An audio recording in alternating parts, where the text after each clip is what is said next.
Ngayong araw po ito mga katambayan, may transaction na naman tayo sa Gensan ngayon. May di-deliver po tayong mga manok na heritage. 10 yung i-deliver po natin at maghanap pa po tayo ng kulang.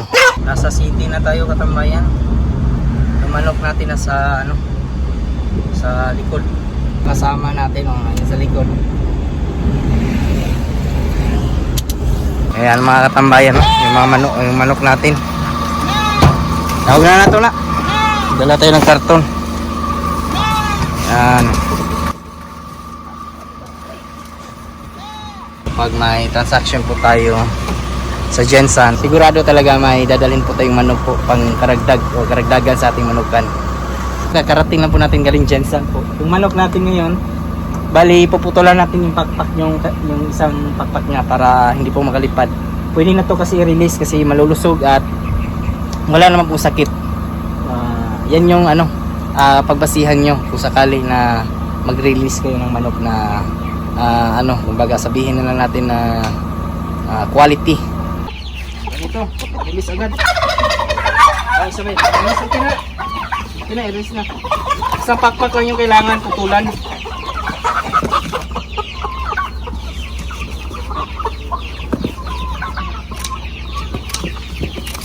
Dagdagin mo.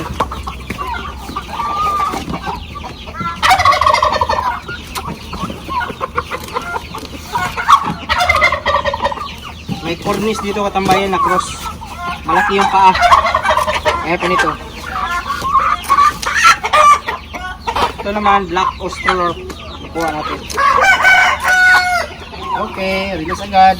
Kahapon nga ay nakatransaction po tayo ng mga heritage po. 10 babae at saka isang tandang. Yung tandang po natin yung galing dito, yung black copper po natin. At kahit hindi po atin lahat yung manok na yon, kumita rin po tayo ng nasa 2.8 po.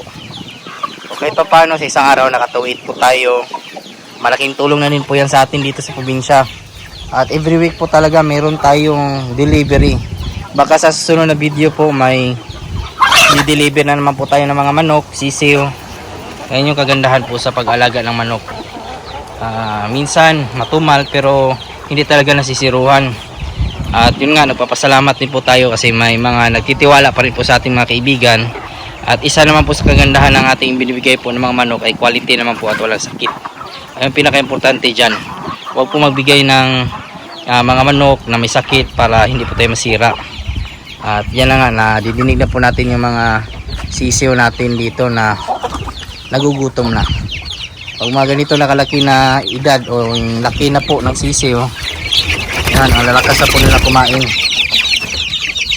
Katapusan pwede na po ito i-release. Kaya na po ito makasurvive sa range. Yan yung aking diskarte at tingnan niyo po yung panahon. Pag maganda na po yung panahon, walang ulan-ulan, pwede na po yan i-release. Magbabase din po tayo sa panahon at saka sa kanyang balahibo kung kumpleto na po yung sisiw po. At yun nga, napansin ko rin po sa pag-alaga po natin ng manok dito sa probinsya.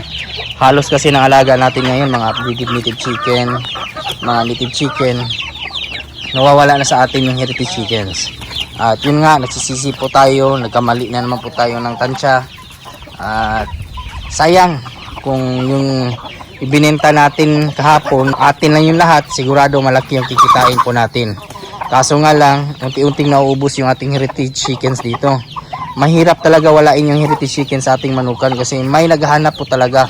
Sisiw nga ngayon, marami tayong order. At isa na lang po sa mga diskarte po natin para matugunan yung pangangailangan ng ating mga kaibigan sa sisiw at saka sa mga RTL laying, ay kumukuha na po tayo sa ating mga kaibigan po na may manukan na mga heritage. Hindi pwede talagang walain. At nanghihinayang po ako sa kita. So wala tayong magagawa kasi mahirap naman po tanggihan yung mga kaibigan natin. Lalo na po pag may naghanap po ng mga manok at meron tayong available, kailangan talaga ibigay. Ayun yung aking number 1 rule. Kung may bibili, ibibigay po natin. At baka itong ang habard natin, isang tandang natin, meron din kukuha po dyan, sigurado. May nag-promise sa atin. Konti na lang talaga, wala na po tayong babae, isang babae na lang po ang meron tayo na heritage. Yung dala po natin kahapon na black, Nakasilabol pa rin po ng mga heritage chickens natin ay yung ating Rhode Island Red at saka Black Astrop. Yan po talaga yung hinahanap po palagi sa atin. Kaya kung mag-aalaga po kayo, talagang isa po yan sa dapat nyo pong alagaan pag heritage yung alagaan nyo po umpisahan. Napakasilabol po. Dami po naghahanap. At sa kaso natin ngayon talagang wala na po tayo. Hindi kumpara nung nasa tayo sa city, talagang hindi tayo nawawalan po ng heritage chickens. Ang focus kasi natin dito sa probinsya ay yung pag-alaga po ng native chicken kasi yan yung number 1 dito na pwede nyo pong kitain yung pagbebenta ng mga native chicken. Yung sa heritage po, karaniwan na order sa atin galing pa pong city. Yan yung karaniwan na order sa atin. At ngayon po, December na, susunod na buwan, pabo na naman yung pupulimahin natin kasi wala pa tayong naparami.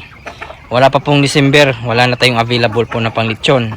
Ngayon yung isa sa mga paghandaan din po natin sa susunod na taon na talagang damihan yung pag-alaga ng pabo kasi ngayon marami na pong kumakain ng pabo, lalo na po sa mga hindi pa po nakatikim. Pag natikman nyo po, parang lechon baboy din po yung pabo, yung lasa.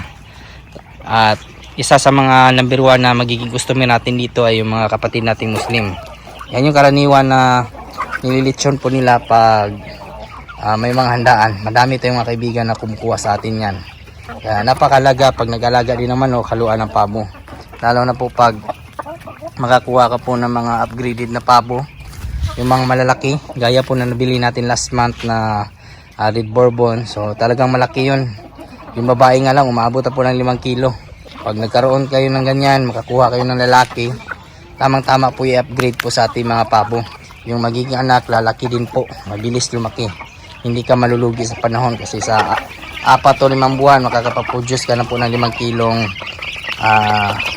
timbang ng isang pabo. Yung presyuhan pa rin po natin ngayon, nasa 1,000 yung ating inahin. At yung ating roster po, nag-discount po tayo. Gaya po last time na yung huli nating transaction, nasa 1,2 lang po yung bigay po natin. 11 kasi yung kinuha niya, kaya gano'n na lang yung ating presyo. 1,2 yung tandang at saka 1,000 per head yung ating mga inahin at saka RTL. Basta quality lang po. Sa sisiyo naman po natin, gano'n pa rin po yung presyohan natin, nasa 100 per head yung week old to 2 weeks old. Basta maramihan, pwede pa po tayo magbigay po ng free. Ang kagandahan na po talaga sa heritage ay pag may madaming order, malaki talaga yung kitaan. Pero may time kasi na humihina yung bintahan gaya po nung mga nakarang buwan. At ngayon, 2 beses na po tayo nakakapagbenta ng heritage chickens po. So malaki na din po yan kung halimbawa na sariling alaga niyo po. Ayun yung pinagkaiba. Ang native kasi palagi may demand, nga lang maliit lang yung kitaan. Pero okay din naman kung bultuhan yung mapuproduce nyo po na pangkarne. Wala pong problema, malaki yung kita. Sa heritage, sa 10, maaari ka na pong kumita ng 10,000. Yan na po yung kaganapan ngayong araw mga katambayan, at maraming salamat po pala sa mga bago po nating subscribers and viewers. Welcome po sa aking channel, at kung kayo na po napadaan ngayon, sana po i-consider nyo po na i-follow, i-like, subscribe. Napakalaking tulong po yan. Kung may mga katanungan naman po kayo, ilagay nyo lang po sa comment section at ating sasagutin. At huwag kalimutan i-click yung notification bell para sa mga susunod na videos. Bago muna tayo magpaalam, shoutout muna natin yung ating mga kaibigan dyan na si Alvin Lubigan, Gutor Channel. At sa mga nanonood po dyan ngayon, shoutout po sa inyong lahat. Sa mga hindi ko naman po na shoutout, isa-shoutout ko lang kayo sa susunod. Maraming salamat, God bless, at ingat po kayo palagi. Bye bye.